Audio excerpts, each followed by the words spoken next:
हाय दोस्तों, एक बार फिर से हमारे यूट्यूब चैनल राज लेक्चर में आपका स्वागत है। आज हम बात करने वाले हैं सदस्यों पर बेहतरीन सवालों। आज हम इस वीडियो में सदस्यों के बहुत ही अच्छे अच्छे क्वेश्चनों को हल करने वाले हैं। तो चलिए करते हैं शुरू अपने वीडियो को।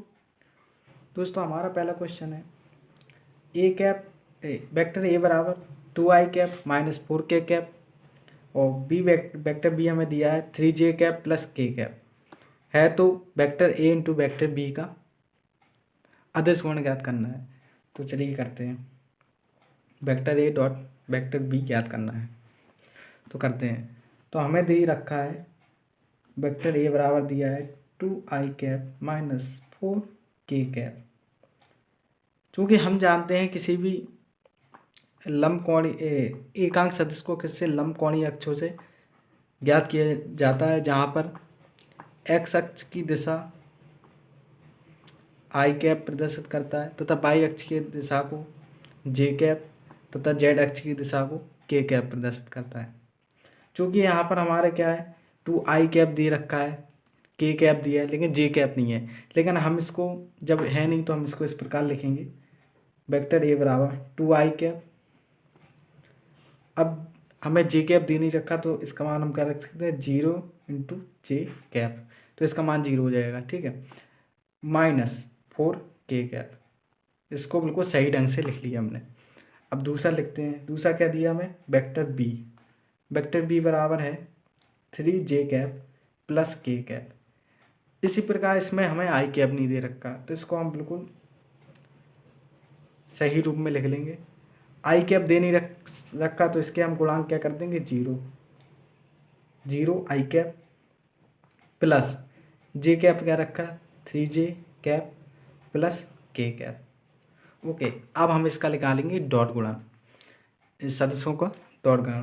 तो क्या होता है सूत्र vector A dot vector B equal होता है A X B X plus A Y B Y plus A Z into B Z, जहाँ पर ए एक्स होता है आई कैप का गुणांक तथा बी एक्स होता है वेक्टर यानी दूसरे वेक्टर का आई कैप का गुणांक, और जहाँ पर ए वाई होता है पहले वेक्टर के जे का गुणांक जे कैप का गुणांक तथा बी वाई होता है दूसरे वेक्टर का के जे का कैप जे कैप का गुणांक तथा ए जेड होता है ए जेड होता है पहले वेक्टर के कैप का गुणांक तथा बी जेड होता है दूसरे वेक्टर के कैप का गुणांक। ओके, तो इसको हम करते हैं हल। बराबर ए एक्स हमें क्या दे रखा 2 इंटू बी एक्स हमें 0 प्लस ए वाई दे रखा हमें 0 इंटू बी वाई हमें दे रखा है 3 प्लस ए जेड हमें दे रखा है -4 इंटू बी जेड हमें दे रखा है 1। ओके, तो इसको हम हल करेंगे तो इसको 0 प्लस 0 माइनस का क्या आएगा 4। तो यहाँ पर हमारा क्या डॉट गण निकल के आया है ए डॉट वेक्टर बी बराबर -4। तो हमारे ये आंसर हो गया vector A dot vector B. हमसे क्या पूछा था vector A dot vector B यानी सदिश ए तथा सदिश बी का अदिश गुणन। तो यहाँ पर हमारा निकल के आ गया अदिश गुणन। ओके, तो दोस्तों दूसरा क्वेश्चन है हमारा यहाँ पर वेक्टर ए बराबर हमें दिया है I cap minus J cap plus K cap और वेक्टर बी बराबर दिया है हमें 2i cap plus X J cap plus K cap तथा दिया है हमें vector A dot vector B यानी हमें सदिश ए तथा सदिश बी का अदिश गुणन दिया है। और एक बात ध्यान सुन लीजिए आप सब लोग कि अदिश गुणन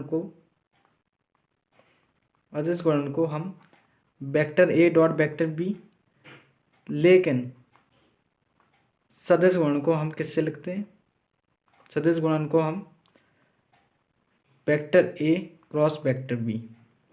इन दोनों का अंतर आपको जब आप इसको प्रूविंग पढ़ेंगे तब आपको पता चलेगा। ओके, तो यहाँ पर हमें A dot B A vector A dot vector B दिया है 4, तो हमें क्या पूछा है एक्स का मान। तो चलिए निकालते हैं।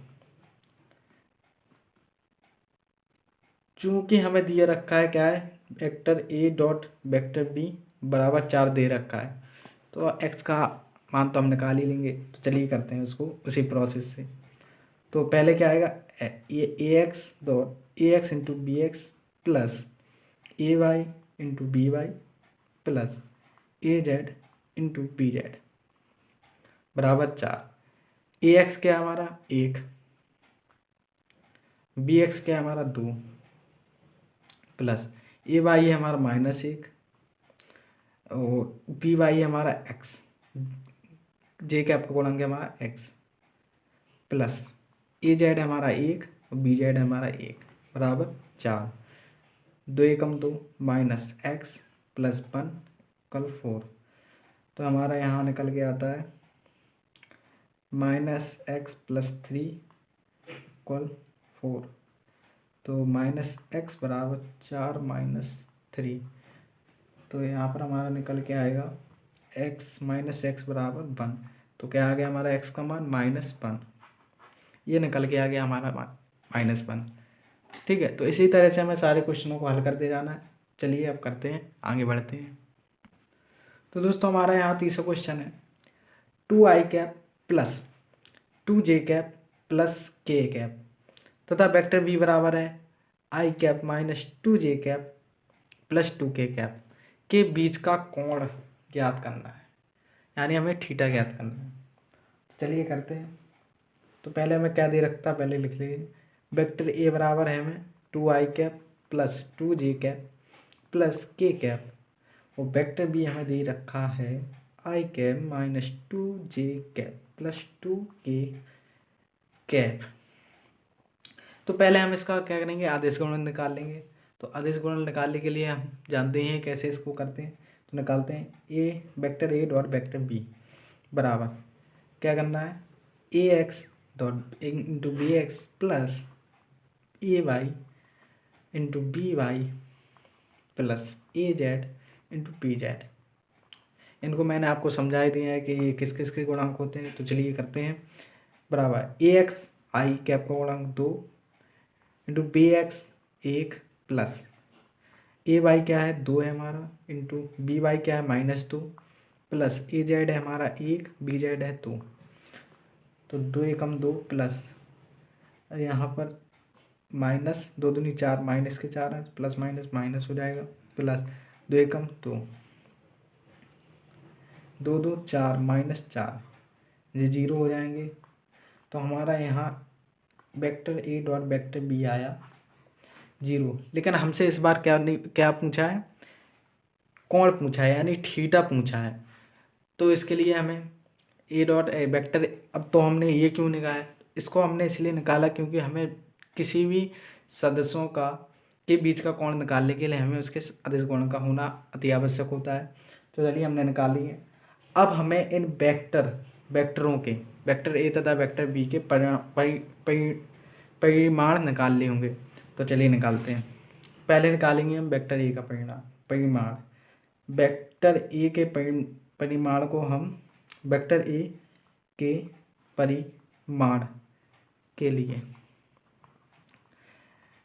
किसी भी सदस्य के परिमाण को हम उसको मोड ऑफ वेक्टर ए या ए से प्रदर्शित करते हैं ऐसा। यदि हम मोड ऑफ वेक्टर बी का परिमाण लिखें तो क्या लिखेंगे vector mod of vector B या बी अकेला। ठीक है, तो यहाँ पर हमारा वेक्टर ए के लिए परिमाण, तो इसको हम लिखेंगे ए या मोड ऑफ वेक्टर ए बराबर क्या होता है root A X square plus B Y square plus A Z A X square plus A Y square plus A Z square, जहाँ पर ए एक्स होता है आई कैप का गुणांक, बी ए एक्स होता है हमारा आई कैप का गुणांक तथा ए वाई होता है जे कैप का गुणांक तथा ए जेड होता है के कैप का गुणांक। ओके, तो हमारा ए यहाँ से निकल के आता है ए एक्स यानी 2 का स्क्वायर प्लस ए वाई 2 का स्क्वायर प्लस ए जेड 1 का स्क्वायर बराबर 4 + 4 + 1। तो हमारे यहाँ निकल कर आया, परिमाण आया हमारा 4 4 8 1 9। तो यहाँ पर परिमाण आ गया हमारा 3 इकाई। जब कोई हमें मात्रक नहीं दे रखा तो हम इसको इकाई मान लेते हैं। तो यहाँ पर हमारा वेक्टर ए का मान आ गया, सॉरी परिमाण, वेक्टर ए के परिमाण का मान आ गया। अब हम निकालते हैं वेक्टर बी के लिए परिमाण। वेक्टर बी के लिए परिमाण तो वेक्टर बी के लिए परिमाण के लिए हमें वैसा ही प्रोसेस करेंगे। तो इसका परिमाण को हम किससे प्रदर्शित करेंगे, मोड ऑफ वेक्टर बी या बी से। इक्वल क्या होता है, root A X square plus A Y square plus A Z square. तो इसके लिए हमारा वेक्टर बी के लिए वेक्टर बी के लिए हमारा क्या होगा, ए एक्स होगा आई कैप का गुणांक तथा बी वाई होगा हमारा, सॉरी ए वाई होगा हमारा जे कैप का गुणांक तथा ए जेड होगा हमारा के कैप का गुणांक। तो चलिए हम करते हैं। तो ए एक्स का गुणांक ए एक्स क्या होगा हमारा 1 प्लस ए वाई होगा हमारा -2, आपको दिख नहीं रहा होगा लेकिन ओके। तो और हमारा ए जेड का गुणांक होगा 2 का स्क्वायर बराबर बी वेक्टर बी बराबर, sorry mod of B vector B बराबर क्या होगा हमारा 1 + 2 -2 का स्क्वायर 4 + 4, इसको हम क्या लिखेंगे 9। 4 + 4 1, 4 + 4 8 1 9। तो हमारा परिमाण निकल कर आया 3 इकाई। ओके, तो हमारे यहाँ पर वेक्टर बी के लिए भी परिमाण आ गया। अब हम निकालेंगे वेक्टर ए तथा वेक्टर बी के बीच का कोण जो कि हमें ज्ञात करना है। इसे हम थीटा मान लेते हैं, ठीक है। तो हमें ज्ञात करना था वेक्टर ए तथा वेक्टर बी के बीच का कोण थीटा ज्ञात करना था। तो हम वही अब निकालेंगे। तो इसका एक सूत्र होता है cos थीटा बराबर होता है vector A dot vector B upon A B. अब ये सूत्र कहाँ से निकल कर आया है, ये सूत्र हमारा निकल के आया आदर्श गुणन के सूत्र vector A dot vector B बराबर क्या होता है ए बी कॉस थीटा। वैसे आदर्श गुणन का मान हमें इस प्रकार से निकालना चाहिए, चूँकि हमें आई कैप जे कैप तथा के कैप में दिया होता है, इसलिए हम इस प्रकार से इस प्रोसेस कर को निकालते हैं। लेकिन यदि हमें सीधा ही वेक्टर ए बराबर यदि 4 दे दिया जाए या वेक्टर बी बराबर 6 दे दी जाए तो हम इस प्रकार निकालते हैं। तो इसी से हमने क्या किया, कॉस ए बी का पक्षांतर कर दिया। तो कॉस थीटा बराबर क्या हो जाएगा vector A dot vector B upon A B. इस प्रकार हमारा किसी भी दो सदस्यों के बीच का कोण निकालने का ये सूत्र आदर्श गुणन के सूत्र से निकलता है। ओके, तो कॉस थीटा बराबर vector A dot vector B upon A B. तो हमने अब मान तो निकाल ही लिए हैं सभी के। Vector A dot vector B का मान क्या है हमारे पास 0, तो इसको हम रख देंगे 0 अपॉन ए का मान हमें क्या दे रखा है ए का मान है हमें 3। ये परिमाण है, यदि किसी भी वेरिएबल के ऊपर उसका इस वेक्टर को ना लगाएं तो वो परिमाण होता है। जैसे इसके ऊपर वेक्टर लगा है इसलिए ये हमारी एक सदिश राशि है, और यदि हमारा केवल ए लिखा हुआ तो ये एक अदिश राशि होगी जो कि वेक्टर ए का एक परिमाण होगा। तो चलिए ये हमें दे रखा है 3 इंटू बी रखा है, बी भी दे रखा है हमें 3। तो कॉस थीटा बराबर 0.9, 9 का 0 में भाग देंगे तो क्या आएगा 0, कॉस थीटा बराबर 0। और कॉस थीटा में 0 की वैल्यू क्या होती है कॉस 90 डिग्री होती है। 0 कॉस में 0 को वैल्यू होती है, कॉस 90 की वैल्यू होती है 0। तो यहाँ पर हमारा क्या निकल के आया थीटा बराबर 90 डिग्री। तो यहाँ पर हमारा क्या आ गया वेक्टर ए तथा वेक्टर बी के बीच का कोण भी ज्ञात हो गया। चलिए यहाँ पर हमारा ये क्वेश्चन समाप्त होता है, बढ़ते हैं अगले क्वेश्चन की ओर। दोस्तों हमारा यहाँ पर चौथा क्वेश्चन निकल के आता है, दो सदस्यों वेक्टर ए तथा वेक्टर बी के परिमाणों का गुणनफल उन सदस्यों के अदिश गुणनफल का √2 गुना है तो उनके बीच का कोण क्या होगा। देखने में तो ये क्वेश्चन बहुत ही कठिन लगता है, लेकिन चलिए करते हैं। तो इस क्वेश्चन को हम दोबारा पढ़ते हैं। दो सदस्यों वेक्टर ए तथा वेक्टर बी के परिमाणों का गुणनफल, यानी वेक्टर ए का परिमाण क्या होगा ए, और वेक्टर बी का परिमाण क्या होगा बी, या मोड ऑफ वेक्टर ए तथा मोड ऑफ वेक्टर बी। तो हम इसको क्या लिखेंगे, ए और बी लिखेंगे। ओके, तो इसको तो मैंने समझाने के लिए आपको बताया, इसका कोई काम नहीं। तो करते हैं, क्या लिखा है, दो सदस्यों वेक्टर ए तथा वेक्टर बी के परिमाणों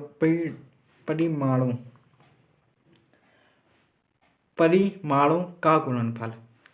तो लिखते हैं ए बी का गुणनफल क्या है, उन सदस्यों के अदिश गुणन का √2 गुना है तो उनके बीच का कोण, यानी इन सदस्यों यानी इन्हीं वेक्टर ए तथा वेक्टर बी का अदिश गुणन के √2 गुना है। यानी क्या है हमारा √2 किसके गुणा है, किसके अदिश गुणन के √2 गुना है। तो अदिश गुणन क्या होगा, vector A dot vector B. इसको हम दोबारा समझते हैं, क्या कह रहा है क्वेश्चन, दो सदस्यों वेक्टर ए तथा वेक्टर बी के परिमाणों का गुणनफल ए इंटू बी, और गुणनफल उन सदस्यों के यानी वेक्टर ए तथा वेक्टर बी के अदिश गुणन का √2 गुना है। तो यहाँ पर हमने क्या लिख दिया, अदिश गुणन लिख दिया वेक्टर ए और बी, वेक्टर बी का क्या होता है vector A dot vector B का √2 गुना है। तो हमने यहाँ पर इसमें √2 का गुणा कर दिया और बराबर लगा दिया। ठीक, तो चलिए करते हैं स्टार्ट। तो vector A dot B A into B बराबर √2 vector A dot vector B vector A dot vector B का सूत्र हम जानते हैं, अभी पिछले ही क्वेश्चन पे हमने इसका प्रयोग कर चुके हैं। Vector A dot vector B बराबर होता है ए बी कॉस थीटा। चूँकि हमने इसका पिछले क्वेश्चन में थीटा का मान निकालने की किया था, लेकिन मैंने आपको ये बता दिया क्या होता है, vector A dot vector B का सूत्र होता है ए बी कॉस थीटा। तो इसको हम खोल देंगे, तो क्या होगा A B cos theta, vector A dot vector B को हमने ए बी कॉस थीटा लिख दिया। अब इस ए बी से ये भी कैंसिल हो गया, तो यहाँ पर एक बराबर √2 कॉस थीटा।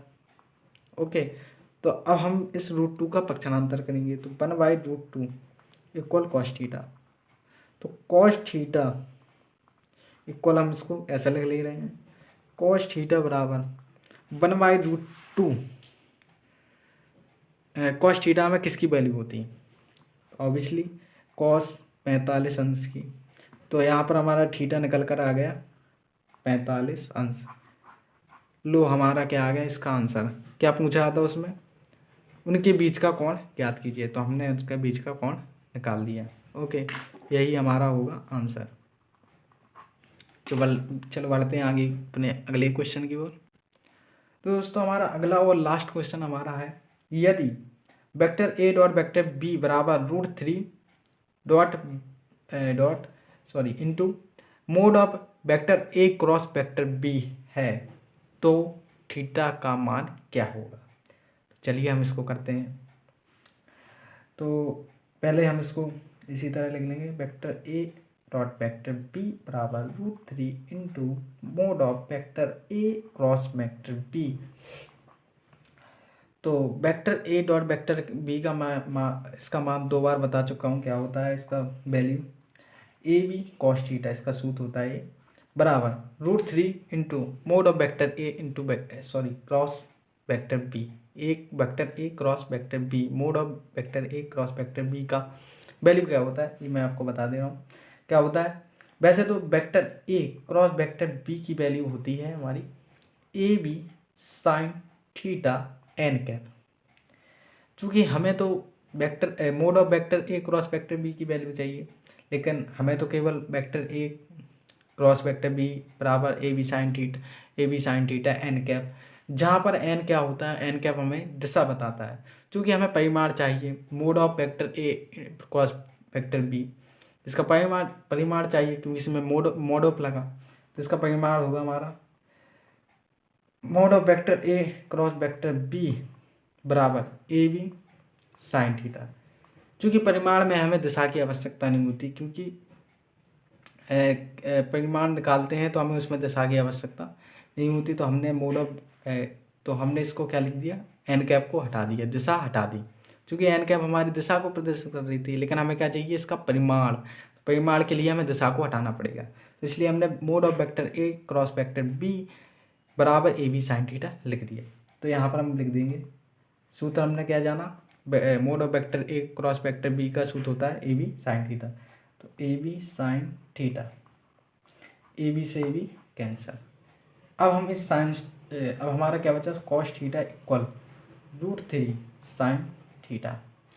इस कॉस थीटा, इस साइन थीटा को हम पक्षांतर कर देंगे, तो cos theta by sine theta बराबर √3। तो हमने त्रिकोणमिति ट्रिग्नोमेट्री में पढ़ा है कि cos theta upon sine theta बराबर क्या होता है, कॉट थीटा बराबर √3। कॉट थीटा, कॉट में √3 किस कोण की वैल्यू होती है, तो ऑब्वियसली होती है कॉट थीटा बराबर कॉट 30 की, तो कॉट 30 डिग्री। ओके, इसलिए हमारा थीटा का मान निकल आया 30 डिग्री। तो यहाँ पर हमारा 5वां क्वेश्चन एवं लास्ट क्वेश्चन भी हल होता है। चलिए, तो दोस्तों आज के वीडियो में बस इतना ही। यदि आपने मेरे चैनल को सब्सक्राइब नहीं किया तो चैनल को सब्सक्राइब कर दें। यदि वीडियो मेरा अच्छा लगा हो तो आप वीडियो को लाइक शेयर ज़रूर करें, और कुछ समझ में आया हो तो कमेंट करके बताएं। तो मिलते हैं अगली वीडियो में, तब तक के लिए गुड बाय।